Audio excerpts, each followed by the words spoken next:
ये जीत सिर्फ आज के साइंटिस्ट की नहीं है, ये जीत जो पुराने इसरो के साइंटिस्ट उन सब की जीत, क्योंकि ये अचीवमेंट एक दिन का नहीं है, ये अचीवमेंट लगातार उन कोशिशों का है जो हमारे साइंटिस्ट लगातार करते हैं। मैं अपनी तरफ से इसरो के तमाम साइंटिस्ट और उन साइंटिस्ट को भी जो आजकल एक्टिव नहीं है, चाहे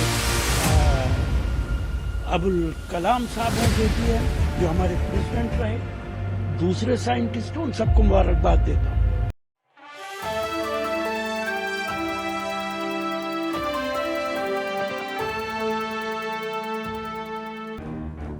देखिए, पूरा देश इस पर गर्व करता है, बहुत बड़ा वाकया है। दुनिया के लोग नजरें जमाए बैठे थे चांद की तरफ कि हम लैंड कर पाते हैं कि नहीं कर पाते। हमारा देश दुनिया का पहला देश बना है जिसने चांद के साउथ इलाके में, जहां तक आज तक कोई नहीं पहुंच पाया, वहां हमने स्मूथ लैंडिंग की। हमारे साइंटिस्ट काबिल मुबारकबाद हैं और ये जीत सिर्फ आज के साइंटिस्ट की नहीं है, ये जीत जो पुराने इसरो के साइंटिस्ट थे उन सब की जीत है, क्योंकि ये अचीवमेंट एक दिन का नहीं है, ये अचीवमेंट लगातार उन कोशिशों का है जो हमारे साइंटिस्ट लगातार करते रहे हैं। मैं अपनी तरफ से इसरो के तमाम साइंटिस्ट और उन साइंटिस्ट को भी जो आजकल एक्टिव नहीं है, चाहे अबुल कलाम साहब हों JPM जो हमारे प्रेसिडेंट रहे, दूसरे साइंटिस्ट उन सबको मुबारकबाद देता हूँ।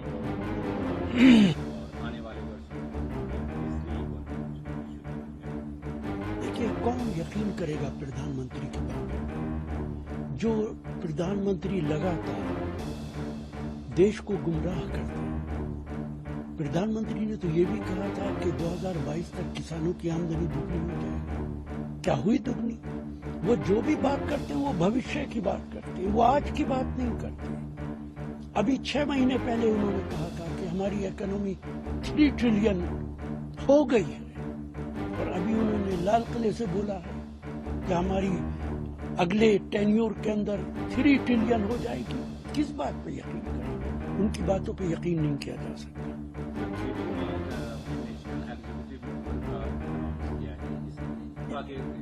देखिए, JTU का ये अंदरूनी मामला है, किसको अपनी वर्किंग कमेटी में रखें, किसको न रखें। हर पार्टी का अपना अपना विचार होता है, अपने अपने फैसले होते हैं, इसलिए उनका ये अपना फैसला है। जो उन्होंने अपनी पार्टी के हित में समझा होगा वो ठीक फैसला किया होगा।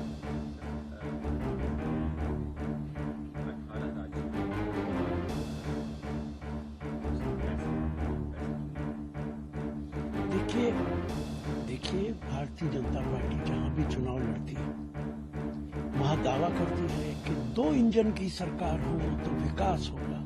कभी किसी ने सोचा ये 2 इंजन की सरकार का क्या मतलब है? यानी प्रांत के अंदर भी BJP की सरकार बनेगी तो भारत सरकार उसको मदद करेगी, और अगर विपक्ष की सरकार होगी तो सिर्फ भारत सरकार एक इंजन रह जाएगा, दूसरा इंजन नहीं होगा, इसलिए वो उसकी मदद नहीं करेगी।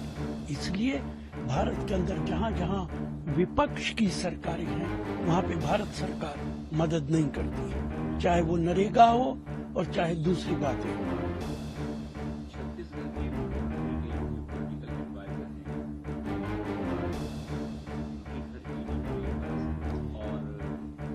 देखिए, जहां जहां चुनाव आता है ED और CBI एक्टिव हो जाती है। यही BJP की राजनीति है, इसीलिए तो कहा जाता है कि लोकतंत्र खत्म हो रहा है, तानाशाही आ रही है।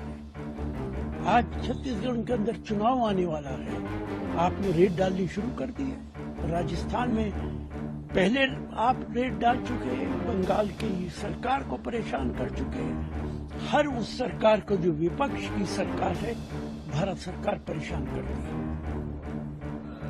जनता पार्टी करती है। ये बात तो देश का बच्चा बच्चा जानता है कि धर्म की राजनीति जय श्री राम के नारे सिर्फ इसलिए लगाए जाते हैं कि उन्हें राजनीतिक फायदा हो। उन नारों से ये नहीं लगता है कि इनकी आस्था है, उन नारों से सिर्फ इसलिए लगाए जाते हैं ताकि पॉलिटिकल फायदा उठाया जा सके। मायावती ने कहा कि ना हम एनडीए के साथ जाएंगे। देखिए, हर पार्टी को यह हक हासिल है कि वो किसके साथ जाए किसके साथ ना जाए। मायावती जी को भी यह हक हासिल है कि वो अकेले चुनाव लड़े किसी के साथ लड़े, ये उनका अपना फैसला है और हर लीडर को हर पार्टी को अपने फैसले करने का हक है।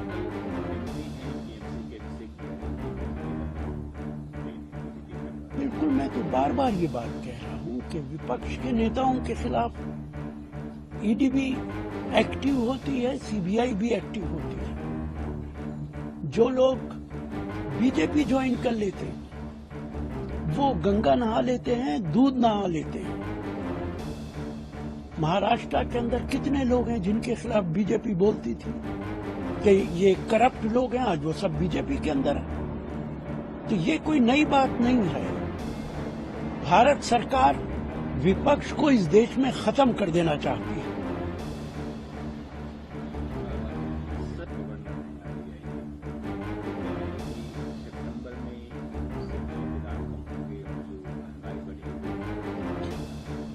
देखिए, जब से बीजेपी की सरकार आई है किसी भी एक चीज की कीमत नहीं घटी है, हर चीज की कीमतें बढ़ी है। आरबीआई के गवर्नर से कहना चाहूंगा कि अगर डीजल की कीमत 100 रुपए रहेगी तो कीमतें बढ़ेंगी, घटेंगी नहीं। किसान डीजल से जुड़ा है, ट्रांसपोर्ट डीजल से जुड़ा है, तमाम जो गुड्स ट्रेन है वो डीजल से जुड़ी हैं।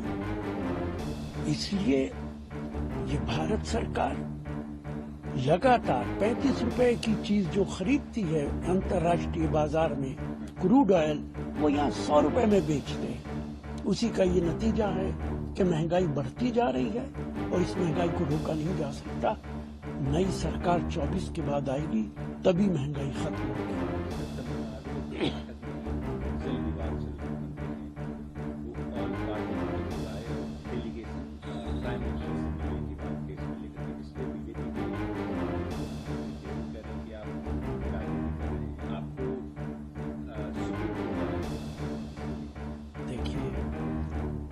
प्रधानमंत्री से अगर मुख्यमंत्री मिलना चाहता है तो इसमें राजनीति कहां से आ गई? लेकिन हमारे प्रधानमंत्री को टाइम कहाँ है कि वो विपक्ष के नेताओं से मिलेंगे। मणिपुर के तमाम नेता थक गए प्राइम मिनिस्टर से टाइम मांगते मांगते, लेकिन प्रधानमंत्री कभी अमेरिका चले गए, कभी फ्रांस चले गए, अब साउथ अफ्रीका चले गए। चाइना के प्रेसिडेंट ने उनकी बेइज्जती भी कर दी साउथ अफ्रीका के अंदर, तो उनके भाषण का बाइकाट किया।